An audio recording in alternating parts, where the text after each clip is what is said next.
Análisis con Jaime Brito, presidente ejecutivo de Chemical Market Analytics. Jaime, ¿qué tal? ¿Cómo estás? Hola Marta, ¿cómo estás? Siempre muy agradecido de estar en tu programa.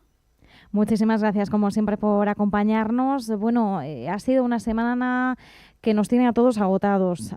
Vamos a analizar el escenario que tenemos en estos momentos, el crudo, qué es lo que podría estar descontándose, pero si te parece también comentamos un poco pues esos movimientos, ¿no?, que hemos estado viendo.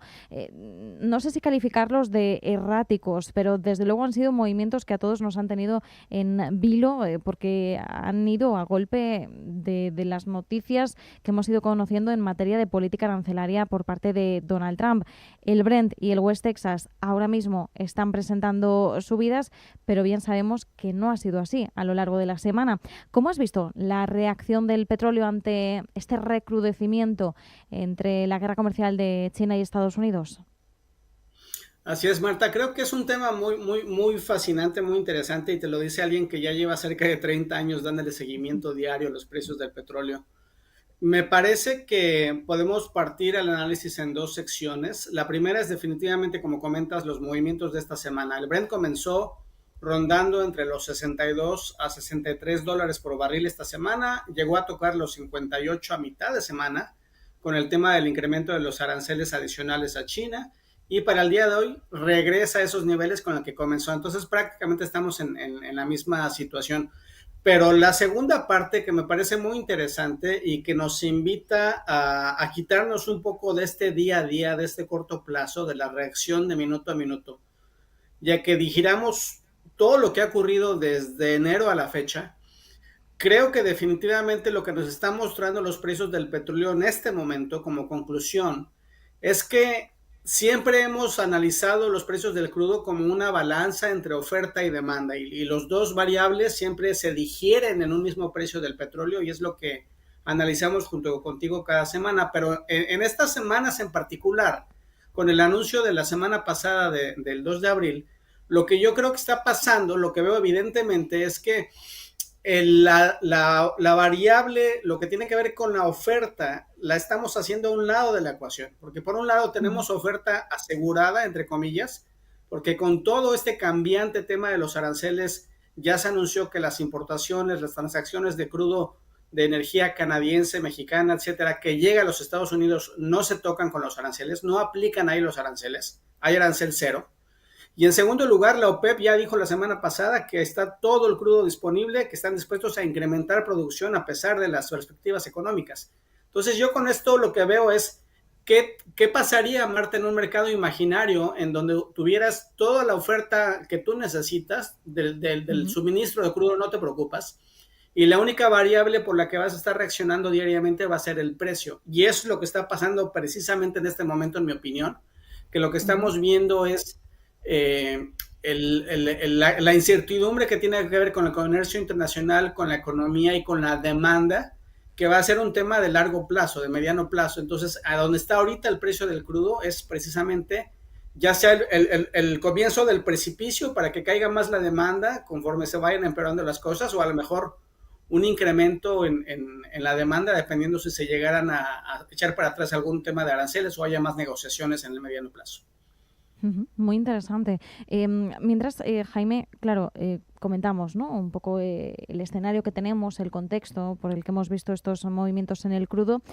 Quería preguntarte, aunque esto es algo que hemos comentado en semanas anteriores, pero claro, yo veo y leo muchas afirmaciones y análisis que apuntan a que el petróleo ya está cotizando el miedo a un escenario en el que una recesión es más que probable. ¿Crees que eso ya está interiorizado o todavía podríamos tener un escenario eh, algo más optimista que pudiera pesar en la balanza? Una pregunta bastante interesante. Lo que te acabo de escribir en los últimos minutos es el explicar el precio del petróleo desde el punto de vista de oferta y demanda. Hay Ujú, otra dimensión, otra forma de ver el precio del petróleo, que es de ver quiénes participan. Está ujú, participando ya sea los comerciales, que le llaman, los refinadores en el mercado de sí. futuros, los productores de petróleo, los traders, para comprar y vender contratos de futuro, o están participando especuladores financieros, fondos de inversión, hedge funds, Ujú, etcétera, para hacer su movimiento de portafolios respecto a cómo ven. el contrato de futuros del crudo respecto al oro, respecto al trigo y otros commodities y acciones.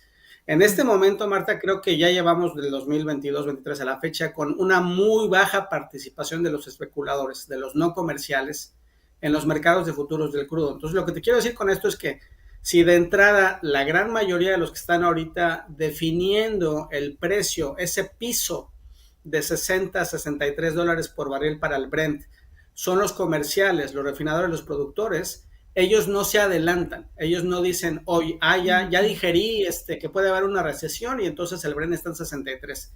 Ellos tienen sus inventarios, sus operaciones, sus obligaciones de proveer, responder a la demanda de esta semana. Y con eso lo que te quiero decir es no, o sea, definitivamente creo que en mi opinión el precio donde está ahorita el crudo está definido 90% al menos por los comerciales, los participantes del mercado petrolero, y ellos trabajan con datos, no con percepción ni con anticipación.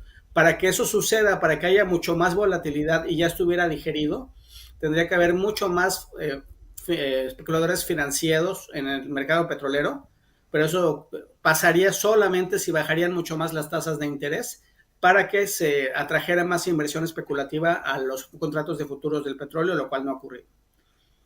Eso es muy interesante porque efectivamente no sabemos, ¿no?, cómo se maneja esa balanza, como bien decías, entre los que participan en el mercado o aquellos que especulan. Entonces, cuando nos dices que el precio está definido en un 90% por aquellos que participan en el mercado, por aquellos refinadores, productores, ¿no?, que no nos adelantan, sino que tienen sus inventarios, que trabajan, por tanto, con esos datos que son datos objetivos, tangibles, claro, nos hacemos a una idea mucho más aproximada, ¿no?, de por dónde pueden ir las oscilaciones de precio y sobre todo la base sobre la que se sustentan, que esto es muy interesante cuando hablamos de este mercado y cuando también lo analizamos desde un punto de vista del impacto geopolítico. Y sobre todo, Marta, sí. Discúlpame por interrumpirte, Sí, pero no, lo no, que estás adelante. comentando creo que es muy importante recordar Uh-huh. que desgraciadamente o por algún motivo cuando alguna entrevista, algún reportero, algún otro noticiero en inglés o lo que sea, le pregunta a un experto de estos temas del sector energético, están normalmente hablando con no comerciales, ¿no? Con especuladores financieros, con gente que está en fondos de inversión, en bancos, Sí. y dan esa opinión de que a lo mejor ellos dicen, bueno, ya estamos tomando en cuenta una recesión, pero no están dando nunca un punto de vista de los comerciales. No se entrevistan normalmente al líder de refinación de Chevron, digamos, ¿no? Entonces, Uh-huh. esto que te estoy comentando es una opinión objetiva de cómo están realmente las dos caras de la moneda. Uh-huh. Cuando definíamos algunos temas que nos gustaría hablar, mencionabas que la incertidumbre petrolera no es tan grande del lado de la oferta como, por ejemplo, la incertidumbre económica. ¿A qué te refieres con ello? Sí, mira, nada, te doy un ejemplo muy sencillo. No sé si se enteró la audiencia o mucha gente en los medios, pero en esta semana hubo un accidente, una interrupción Uh-huh. en un ducto gigantesco de 640,000 barriles por día que fluye de Canadá a Estados Unidos, el Keystone Sí. Pipeline. Se Uh-huh. interrumpió la producción, hubo un derrame de petróleo en North Dakota, me parece, y Uh-huh. ese evento normalmente tuviera incrementado el precio del WTI o del Brent 5 o 7 dólares por barril. Nadie lo comentó, Uh-huh. todos estamos con el tema minuto a minuto de los aranceles, ¿no? Sí. Y con esto regreso al tema de que la OPEP ya dijo la semana pasada, vamos a incrementar bastante la producción ahora para mayo y vemos muy bien las expectativas del mercado. Entonces, lo que he querido decir con esta separación entre las dos fuerzas gigantescas del mercado, oferta y demanda, es que la oferta ahorita no es una preocupación en lo absoluto. Hay toda la oferta que se necesita, hay todo el petróleo que haga falta, y solamente es la demanda la que tiene la incertidumbre porque está directamente conectada al engrane gigantesco de la economía y cómo va a responder el comercio internacional que tiene que ver con los aranceles, con China, etcétera. Ahora bien, del lado de la demanda, pues hay que ver cuánto cae el consumo de gasolina, gasto discrecional, todo lo que hemos comentado, pero lo que también analizábamos es que en ciertas cadenas de suministro como la marina y la terrestre, puede que irónicamente haya incrementos en el consumo, que haya más barcos corriendo, digamos, entre comillas, en el mar de un lado a otro, con este reacomodo del comercio internacional, y eso haga que incremente el consumo del combustible marino y del combustible de diésel en los tractores, en los trailers que mueven bienes entre Canadá, México y Estados Unidos, entre otras cosas. Ujú. Por cierto, Jaime, quería aprovechar para preguntarte, aunque es verdad que ahora mismo estamos en una fase de escalada comercial entre China y Estados Unidos, la realidad es que el gigante asiático ha dicho que ya va a ignorar cualquier tipo de arancel extra que pueda aplicar Donald Trump, porque ahora mismo es verdad que estamos en una situación en la que mayores aranceles no tienen sentido y hay una ruptura clara de las relaciones comerciales entre ambas potencias y ahora ya deberían acercar posturas antes de que siga más allá esta escalada o pueda incluso permear otras partes dentro de las relaciones que mantienen ambas potencias, que no solo tienen relaciones comerciales. Pero quería preguntarte, dentro del peor escenario posible de este recrudecimiento comercial, si Donald Trump ahora mismo no quisiera dar su brazo a torcer y no estuviera dispuesto a aflojar respecto a China, ¿podríamos tener algún reflejo de ello en el mercado del crudo? Sí, porque si estamos ya planteando el peor escenario posible, Marta, aquí, por ejemplo, hay muchas venas, muchas arterias que conectan energéticamente las exportaciones de Estados Unidos con las importaciones de China. China es una gran fábrica que necesita petróleo crudo, pero también necesita todo lo que se le llaman los líquidos que salen del gas natural, etano, propanos, para su sector petroquímico, con el que se hacen desde plásticos hasta telas, hasta partes de vehículos, etcétera. Entonces, si hubiera un recrudecimiento extremo, el peor escenario donde los Estados Unidos le dijeran a China, por ejemplo, pues ya no te voy a exportar mis energéticos, o que China dijera ya no voy a importarte energéticos, China tendría que súbitamente convencer a Medio Oriente a que le entreguen todos los energéticos, el crudo y los líquidos de gas natural posibles, y los productores americanos se verían tremendamente afectados porque China por mucho es su principal comprador de todos estos líquidos, por ejemplo, de gas natural. Es decir, con un caso extremo, Marta, ambas partes de la moneda, como es de esperarse, saldrían perdiendo severamente, y una disrupción de este tamaño haría que el precio del crudo definitivamente, en mi opinión, se viniera para abajo, porque las expectativas del crecimiento económico o del futuro económico y del comercio se verían más dañadas, más que fuera un impacto para que subiera el petróleo. Yo creo que sería negativo. Pues nos quedamos con ese análisis. Jaime Brito, presidente ejecutivo de Chemical Market Analytics, muchísimas gracias y feliz fin de semana.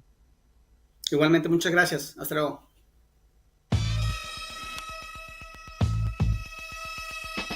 En la mira. Visión global.